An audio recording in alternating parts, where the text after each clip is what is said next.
வணக்கம், welcome to my YouTube channel. இன்றைக்கி நாம் என்ன பார்க்க போகிறோன்னா, சைதாப்பேட்டை ஸ்பெஷல் வடகரி ரெசிபி தான் பார்க்க போகிறோம். இது நான் இன்றைக்கி தோசைக்கு செஞ்சுருக்கேன். எனக்கு இட்லியை விட தோசைக்கு தான் ரொம்ப பிடிக்கும். நீங்கள் இட்லி கூட ட்ரை பண்ணலாம். எப்படி செய்யுதுன்னு பார்க்கலாம் வாங்க. கடலப்பருப்பு 1/2 கப், துவரம்பருப்பு 2 டேபிள் ஸ்பூன், ரெண்டுத்தையும் சேர்த்து நல்லா வாஷ் பண்ணிவிட்டு 2 மணி நேரம் போல் ஊற வச்சுக்கோங்க. அதுக்கப்புறம் ஒரு மிக்ஸி ஜாரில் 1 வரமிளகா, தேவையான அளவு கல்லுப்பு, 1/2 ஸ்பூன் சோம்பு, நம்ம ஊற வச்ச பருப்பையும் தண்ணி இல்லாமல் சேர்த்துக்கலாம். சேர்த்துட்டு இந்த மாதிரி கொரகொரப்பாக அரைச்சிக்கோங்க. அரைச்சிட்டு இதை ஒரு பவுலில் மாற்றிக்கலாம். இப்போது நம்ம விருப்பமான ஷேப்பில் தட்டி நான் இன்றைக்கி இட்லி பாத்திரத்தில் வச்சு வேக வைக்க போகிறேன். நீங்கள் விருப்பப்பட்டால் இதை குட்டி குட்டி பகாடாவோ இல்லை வடையாவோ எண்ணெயில் ஃப்ரை பண்ணி கூட எடுத்துக்கலாம். இப்போ பாருங்கள், நான் எல்லாத்தையும் தட்டி வச்சாச்சு இட்லி பாத்திரத்தில். இது ஒரு 8 நிமிஷம் போல் வேக வச்சு எடுத்துக்கோங்க. இந்த அளவு வெந்து வந்தால் போதும். இது கொஞ்சம் ஆறட்டும்.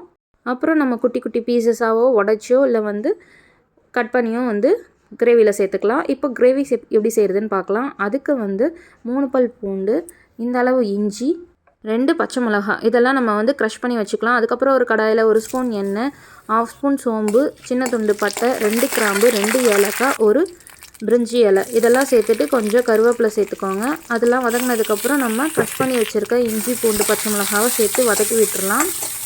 இஞ்சி பூண்டோட பச்சை வாசனை போகிற வரைக்கும் வதக்கிக்கோங்க. இப்போது பாருங்கள், 2 மீடியம் சைஸ் வெங்காயத்தை சாப் பண்ணி வச்சுருக்கேன். அதை சேர்த்துடலாம். சேர்த்துட்டு நல்லா வதக்கிக்கோங்க. வெங்காயம் வதங்கிறதுக்காக கொஞ்சோண்டு கல்லுப்பு சேர்த்துக்கலாம். வெங்காயம் வதங்கட்டும். இப்போ நம்ம வேக வச்சுட்டு அந்த வடை நல்லா ஆறி போச்சு. இதை கையாலே இந்த மாதிரி தூள் பண்ணி விட்டுக்கலாம். வெங்காயம் வதங்கினதுக்கப்புறம் சின்ன சைஸ் தக்காளி 2 கட் பண்ணி வச்சுருக்கேன். அதையும் சேர்த்துடலாம். சேர்த்துட்டு நல்லா வதக்கி விட்டுக்கோங்க.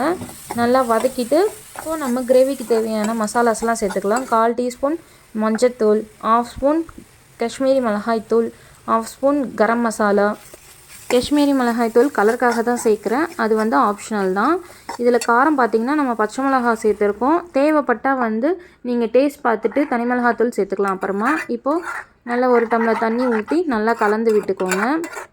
இது கூடவே ஒரு 1/2 ஸ்பூன் போல் மல்லித்தூளும் சேர்த்துக்கலாம். நான் சேர்க்க மறந்துட்டேன். இப்போ சேர்த்துக்கோங்க. சேர்த்துட்டு மூடி போட்டு மூடி வச்சுருங்க. இதை நல்லா கொதித்து வரட்டும். இந்த கொதித்து வந்ததுக்கப்புறம் நம்ம எடுத்து வச்சுருக்கோம் இல்லையா வடை, அதை இப்போ சேர்த்துடலாம். சேர்த்துட்டு நல்லா கலந்து விட்டுக்கோங்க. தண்ணி பத்தலைனாலும் கூட ஆட் பண்ணிக்கலாம். இது ரொம்ப தண்ணியாக இருந்தால் நல்லா இருக்காது, கொஞ்சம் கெட்டியாக இருந்தால் தான் நல்லாயிருக்கும். ஸோ அதுக்கேற்ற மாதிரி தண்ணி ஊற்றிக்கோங்க. தண்ணி ஊற்றிட்டு தேவைப்பட்டால் சால்ட்டும் காரத்துக்கு மிளகாத்தூளும் சேர்த்துட்டு அடுப்பு நல்லா மீடியம் ஃப்ளேமில் வச்சுட்டு மூடி போட்டு மூடிடுங்க. நல்லா கொதித்து வரட்டும். இப்போ பாருங்கள், நம்மளோட வடகரி நல்லா மிதமான மசாலாவோட கமன்னு சூப்பராக ரெடி ஆகிடுச்சு. லாஸ்ட்டாக கொத்தமல்லி தூவி அடுப்பு ஆஃப் பண்ணிவிடுங்க. செம்ம அல்டிமேட்டாக இருக்கும். ஒரு தடவை ட்ரை பண்ணி பாருங்கள். இது இட்லி, தோசை, பூரி, சப்பாத்தி எல்லாத்துக்கூடவும் சூப்பராக இருக்கும். நான் ஸ்டார்டிங்கில் சொன்ன மாதிரி உங்களுக்கு பிடிச்ச டிஷ்ஷோட சர்வ் பண்ணுங்கள். This video is sponsored by BuyMode e-shopping application.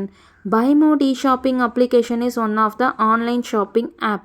இந்த ஆப் பார்த்திங்கன்னா நம்மளோட ப்ளே ஸ்டோர்லேயும் ஆப் ஸ்டோர்லேயும் அவைலபிளாக இருக்குது. டிஸ்கிரிப்ஷனில் இதோட லிங்க் கொடுத்துருக்கேன். இன்ஸ்டால் பண்ணி யூஸ் பண்ணி பாருங்கள். கிராசரிஸ் வாங்க ரொம்ப ஒரு யூஸ்ஃபுல்லான ஆப்பு. இந்த வீடியோ உங்களுக்கு பிடிச்சிருந்தால் லைக் பண்ணுங்கள், ஷேர் பண்ணுங்கள். என்னோடய சேனலை ஃபஸ்ட் டைம் பார்க்குறீங்கன்னா சப்ஸ்கிரைப் பண்ணிக்கோங்க. தேங்க்ஸ் ஃபார் வாட்சிங்.